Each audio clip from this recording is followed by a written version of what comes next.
जय गुरु जी। विद्यालय से आईफिल टॉवर तक गुरु जी के संरक्षण में। गुरुर् ब्रह्मा गुरुर् विष्णु गुरुर्देवो महेश्वरा, गुरु साक्षात पार ब्रह्म तस्मै श्री गुरुवे नमः। गुरु जी से मिलने से पूर्व ईश्वर की दया और उसके प्राणी प्रेम में मेरा विश्वास सदा अस्थिर रहा था। गुरु कृपा का शब्दों में वर्णन करना अति दुसाध्य कार्य है। जिस भांति परमात्मा प्रार्थनाओं का फल देते हैं, उसी प्रकार गुरुजी के सत्संग में वक्ता और श्रोता दोनों को वरदान और असीम आनंद प्राप्त होता है। मैंने सुना है ईश्वर हमारे कर्म अनुसार परिणाम देते हैं, किंतु मैंने गुरुजी को अपनी दिव्य ज्वाला में हमारे दुष्कर्मों को जलाते हुए देखा है। फलस्वरूप हम उस जीवन से उभर सके हैं जो उनके कोमल चरण स्पर्श कर कृतज्ञ हुए बिना जीना पड़ता। गुरुजी के प्रथम दर्शन के समय मैं 11वीं कक्षा में पढ़ती थी। यद्यपि मेरा जन्म पंजाब में हुआ था, उस समय हम नोएडा में रहते थे और मुझे पंजाबी भाषा का ज्ञान बिल्कुल नहीं था। अतः मुझे शब्द या गुरुजी का कथन बिल्कुल समझ नहीं आते थे। निसंदेह प्रथम दर्शन पर मुझे कितना अच्छा प्रतीत हुआ, यह वर्णन करना बहुत कठिन है। मेरे प्रभु के शब्द मेरी वाणी में। अपने विद्यालय के वार्षिकोत्सव पर मुझे स्वागत भाषण देना था। यद्यपि मैं यह सदा से करती आई थी, इस बार मुख्य अतिथि अति वरिष्ठ अधिकारी थे। मेरे उपसंहार पर सब उपस्थित गणों ने तालियों की गड़गड़ाहट से मेरी प्रशंसा करी।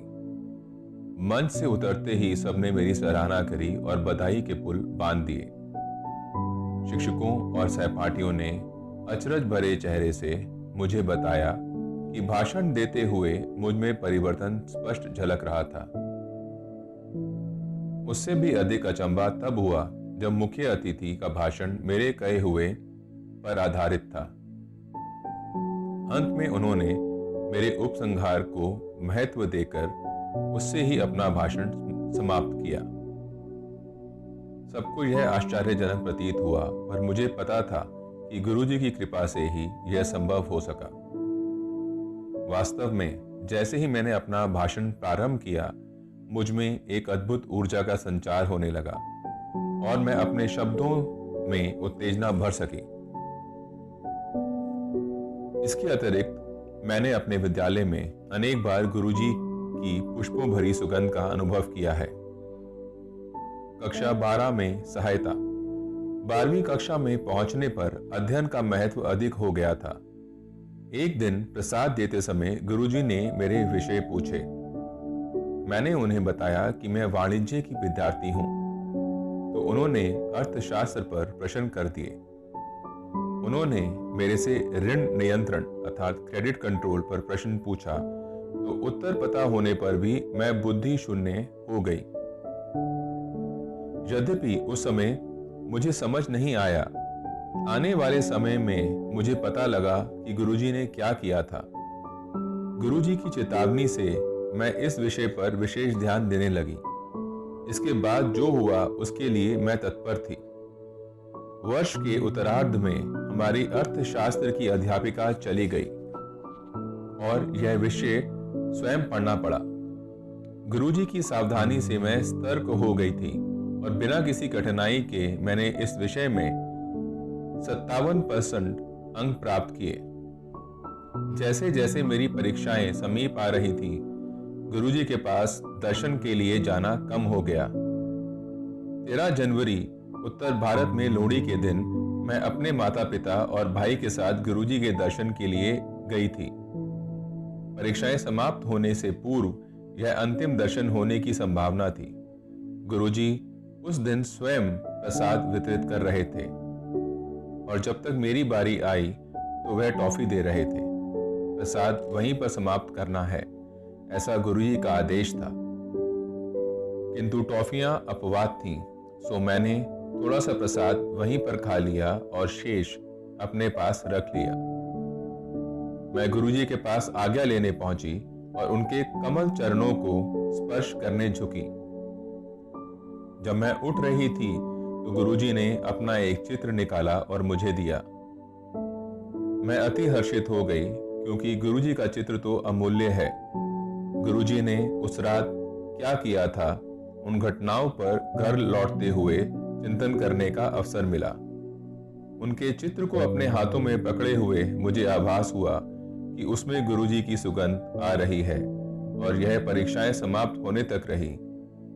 मैं यह चित्र अपने साथ परीक्षा भवन में ले जाती थी। अंतिम परीक्षा समाप्त होते ही उसमें सुगंध आनी बंद हो गई, मानो गुरुजी ने अपने चित्र में परीक्षाओं के लिए ही विशेष धारा प्रवाहित करी थी। उस रात घर पहुंचने पर जब मैंने बची हुई टॉफियां गिनी तो कुल 12 थी, प्रत्येक परीक्षा के लिए 2। गुरुजी के चित्र और उन टॉफियों के साथ मैंने अपनी परीक्षाएं पूर्ण करी। बहुत अच्छे अंकों से उत्तीर्ण होकर दिल्ली के ही सबसे अच्छे महाविद्यालयों में से एक में प्रवेश पाने में सफल रही। प्रेम, आइसक्रीम और सबसे मनोहर जन्मदिन। एक दिन गुरुजी ने कुछ भक्तों के साथ गुड़गांव के एक होटल में जाने की योजना बनाई और मुझे भी साथ आने को कहा। कुछ ही देर में हम सब ब्रिस्टल होटल पहुंच गए। गुरुजी का पूरा ध्यान मुझ पर केंद्रित था, क्योंकि मैं सबसे छोटी थी। गुरुजी ने तीव्र गति से होटल का चक्कर काटा और फिर बैठकर सबके लिए शीतल पेय मंगवाए। उसके साथ ही कुछ खाने का आहार आया और बाद में आइसक्रीम भी आई। हमने अविस्मरणीय समय व्यतीत किया। निकलते हुए कारों में चढ़ने के समय गुरुजी ने विशेष रूप से मेरी पूछताछ की और यह ध्यान रखा कि मैं सही प्रकार से उनके स्थान तक पहुंच सकूं। गुरुजी ने अपने निवास पहुंचने पर मुझे अनुभव के बारे में पूछा। वह तो अति निराला ही रहा था। गुरुजी ने मेरे से यह भी पूछा कि क्या मैंने आइसक्रीम खाई थी। गले में कष्ट होने के कारण मैंने नहीं खाई थी। गुरुजी ने कहा कि आइसक्रीम खाने से मेरा गला ठीक हो जाता। कालांतर में मुझे पता लगा कि गुरुजी ने मेरे गले का कष्ट समाप्त कर दिया था। उस दिन के पश्चात मेरा गला, जो हर वर्ष एक बार अवश्य खराब होता था, कभी खराब नहीं हुआ। गुरुजी के उत्कृष्ट संरक्षण और प्रेम की विशेष झलक एक दिन और प्रकट हुई। हम संगत में शब्द सुन रहे थे और गुरुजी द्वारा प्रसाद वितरण की प्रतीक्षा कर रहे थे। गुरुजी के आदेश पर प्रसाद लाकर उनके पास रख दिया गया। उस दिन गुरुजी ने जिस ओर मैं बैठी थी उधर से प्रसाद बांटना आरंभ किया। प्रसाद लेने के लिए सबसे पहले मैं ही थी। जैसे ही मैं प्रसाद देने के लिए उनके पास पहुंची, उन्होंने पंजाबी में यह कहकर कि मैं अपने जन्म दिवस पर पूर्ण आनंद लूं, विस्मित कर दिया। संगत में किसी को मेरे जन्म दिवस के बारे में पता नहीं था। मेरे परिवार के किसी भी सदस्य ने उनको बताया नहीं था। वह मेरे लिए मनमोहक जन्म दिवस रहा। गुरुजी असंभव करते हुए दिल्ली विश्वविद्यालय में स्नातक में उत्तीर्ण होने के बाद मैं कुछ नहीं कर रही थी। गुरुजी ने मुझे सिम्बियोसिस, एक प्रमुख संस्था से पत्राचार द्वारा MBA करने के निर्देश दिए। मैं अंतिम समय में प्रपत्र भरकर प्रवेश पाने में सफल रही। परीक्षाओं के लिए मैंने दक्षिण दिल्ली केंद्र अपना प्रथम विकल्प दिया था, किंतु दुर्भाग्य से मुझे दिल्ली के दूसरे छोर पर केंद्र मिला। मेरे पिता ने अंतरण के लिए आवेदन दिया, पर पुणे से उत्तर मिला कि एक बार केंद्र निर्धारित होने पर उसे बदलना संभव नहीं है। प्रतिदिन परीक्षाओं के कारण मेरा एक दिशा में 45 किलोमीटर यात्रा करना संभव नहीं था। अतः निर्णय लिया गया कि मैं अपने दादा दादी के पास रहूं, जो उस केंद्र से 10-15 किलोमीटर दूर रहते थे। नोएडा में उनके पास रहने से मेरा गुरुजी के पास जाना असंभव था। किसी प्रकार से मैंने पहली परीक्षा तो दे दी, किंतु मैं इतनी दुखी थी कि मेरा मन शेष परीक्षाओं को छोड़ने का बन रहा था। मैं रोई और गुरुजी द्वारा किसी प्रकार से इस स्थिति से निकालने की प्रतीक्षा में रही। उसके पश्चात जो हुआ उसकी कल्पना भी नहीं की थी। अगले दिन जब सब परीक्षा में मग्न थे, एक अधिकारी ने आकर घोषणा की कि क्या कोई परीक्षार्थी अपना केंद्र बदलने को इच्छुक है, और उनकी सूची में दक्षिण दिल्ली केंद्र का नाम भी था। मैं तो उछल पड़ी और तुरंत अपना नाम लिखवा दिया। परीक्षा के अंत में उस अधिकारी के पास जाने पर उसने बताया कि अधिक परीक्षार्थियों के कारण इस केंद्र पर स्थान की कमी थी और मेरा आवेदन स्वीकार हो गया था। अब मैं परीक्षाएं होते हुए भी गुरुजी के दर्शन कर सकती थी। गुरुजी की अन्यथा और कौन ऐसा कर सकता था। गुरुजी की शक्तियों को समझ पाना हमारी बुद्धि के वश की बात नहीं है। उनके कार्य तो तर्क को भी मात देते हैं। एक बार गुरुजी की संगत में भूकंप आ गया। पहले तो सब बैठे रहे, पर जब वह कुछ देर तक आता रहा तो कुछ हलचल आरंभ हो गई। यह देखकर अटल बैठे गुरुजी ने अपने मोड़कर रखे हुए दोनों पैर पृथ्वी पर रख दिए। कंपन तुरंत बंद हो गया। एक दिन गुरुजी कुछ अनुयायियों के साथ, जिनमें मैं भी थी, बड़े मंदिर गए थे। मुख्य द्वार पर निर्माण कार्य प्रगति पर था और सुविधा के लिए ईंटों पर एक लकड़ी का फट्टा रख दिया गया था। हमने फट्टे पर चलकर प्रवेश किया, किंतु गुरुजी ने गीले सीमेंट पर चलकर प्रवेश किया। हम यह देखकर अति अचंभित हुए कि उनके चलने के कोई चिन्ह शेष नहीं थे, किंतु जब हमने उसी स्थान पर बहुत हल्के से उंगली लगाई तो उसके भी निशान बन रहे थे। 15 दिन में विवाह। एक बार गुरुजी की शरण में आने पर वे हमारी सब चिंताओं और कष्टों का निवारण करते हैं। क्योंकि हमारा ज्ञान हमारे अनुभवों और वर्तमान परिस्थितियों तक ही सीमित है, हमें स्वयं की आवश्यकताओं को समझने की सामर्थ्य भी सीमित है। इसके विपरीत गुरुजी को उनका पूरा ध्यान है और उसके लिए वह प्रावधान भी कर देते हैं। गुरुजी ने मेरे विवाह का भी प्रबंध किया हुआ था और मेरी मां को 6 वर्ष पूर्व ही बता दिया था कि यह घटना कब घटेगी, पर उसकी गति सबके लिए अति तीव्र थी। अप्रैल के आरंभ में गुरुजी ने मेरे पिता से पूछा, क्या किसी प्रस्ताव पर विचार हो रहा है? मेरे पिता ने उत्तर दिया कि एक प्रस्ताव आया अवश्य है, किंतु उस पर गंभीरता से विचार नहीं हुआ, क्योंकि अभी मेरे विवाह के बारे में सोचा नहीं जा रहा है। गुरुजी ने कहा कि उस पर विचार किया जाए। मेरे पिता ने तब इस बारे में परिवार में चर्चा करी। मेरे होने वाले वर स्वीडन में रहते थे और 16 अप्रैल को 1 मास के लिए भारत आ रहे थे। यह निश्चित हुआ कि दोनों परिवार 17 अप्रैल को मिलेंगे। उस दिन जब हमारी पहली भेंट हुई तो कुछ ही देर में पूरा वातावरण उल्लासित हो गया। सब व्यवस्थाएं उसी समय तय हो गईं और थोड़ी ही देर में हमारे बीच अंगूठी का आदान प्रदान भी हो गया। एकाध दिन में विवाह की तिथि भी निश्चित हो गई। उसी मास की 30 तारीख।